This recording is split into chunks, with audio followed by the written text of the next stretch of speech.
ዛሬ ምንም አፕሪሺየት ከማድረግ በቀር እውነትም በትክክል የመደመር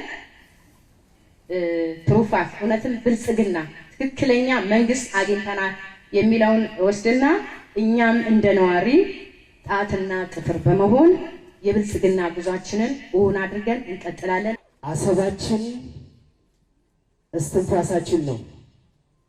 የ130 ሚሊዮን ህዝብ ጥያቄ ነው። ዲፕሎማሲው መቀጠል አለበት።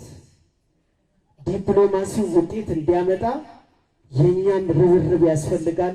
ወንዝ ዳርቻዎቻችን፣ የኮሪደር ልማቶቻችን ለመዘከር ሌላው ክፍለ ከተማ ሊያይ ይችላል።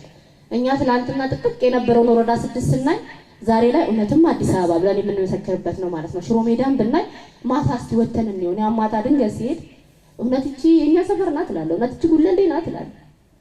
ስለዚህ የተሻለ ለውጥ እያየንበት ያለው ነውና በዛው ልክ ስራዎቻችን ቅድም እህቴ እንዳለችው አብረን ተቀናጅተን ህብረተሰቡ አንድ አካል አንድ ከመንግስት ጋር ተጋግዞ ስለሰራ ነው ማለት ነው። ልማት የሀገር ጉዳይ ነው።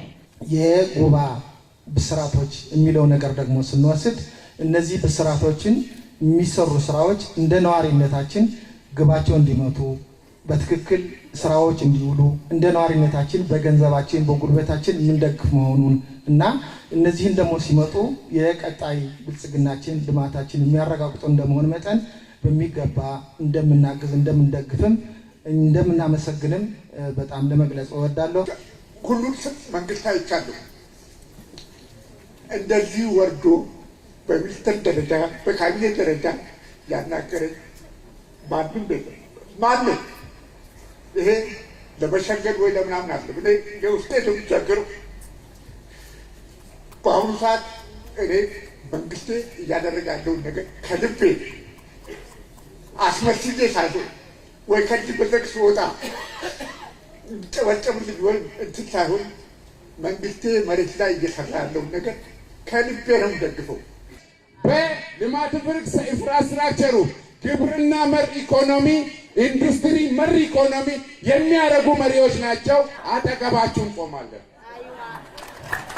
የንግድ ማህበረሰብ፣ የተለያዩ ማህበረሰባት፣ ሃይማኖት ተቋማት፣ ሲቪክ ማህበረሰብ መንግስት አጠገብ ከቆምን ጉለሌ ላይ የታየው ሌላውም ላይ ወረዳ ላይ ደግሞ ይታያል አይታይም?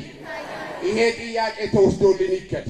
ውይይቶቻችን ምን ተሰራ ቀጥሎስ ምን እናድርግ የሚለውን ለመመካከር ያስችለናል። ስለ ሀገራችን ስናስብ ሀገራችን በጣም የብዙ ሀብቶች ባለቤት ነች። ስለ ጋራ ሸንተረሩ ብዙ እንላለን። ትልቁ ሀብታችን ግን ህዝባችን ነው። ስለዚህ እዚህ ያለውን ኃይል በማስተባበር የመንግስት ሚና ይሄንን ኃይል ማስተባበርና አቅጣጫውን መጠቆም እንጂ የልማታችን የእድገታችን ባለቤት እያንዳንዳችንን የሚለውን ነገር መገንዘባችን በጣም ቁልፍ ነገር ነው። ከመድረኩ የሚነሳው ሀሳብ እኛና እናንተ በሚለው ሳይሆን አጠቃላይ ሁሉም በሀሳብ አንድ ሆኖ ችግሮቹን በጋራ የሚፈታበትን ሁኔታ ላይ ሲመክር ማየት በእጅጉ ትክክለኛ መንገድ ላይ መሆናችን እንደ ብልጽግና ፓርቲ ለከተሞች የሰጠነው ትኩረት ህዝቡ ዘንድም በደንብ መድረሱን የሚያሳይ ነገር ሆኖ ነው የታየኝ። ስለዚህ የቀሩን ጉዳዮች ቢኖሩም የምናሻሽላቸው፣ የምናስተካክላቸው፣ የምንመልሳቸው ከዚህ በላይ ተክተን ልንሰራቸው የሚገቡ የሰጣችሁን የቤት ስራዎች እኛም የምናውቃቸው በርካታ የቤት ስራዎች ቢኖሩም ግን ተመሳሳይ ገጽ ላይ መሆናችን እኔ ተስፋ ሰጥቶኛል። የዚህ ሐሳብ መደመር የዚህ አቅም መደመር ትልቅ ተራራን መናድ ያስችላል ማለት ነው።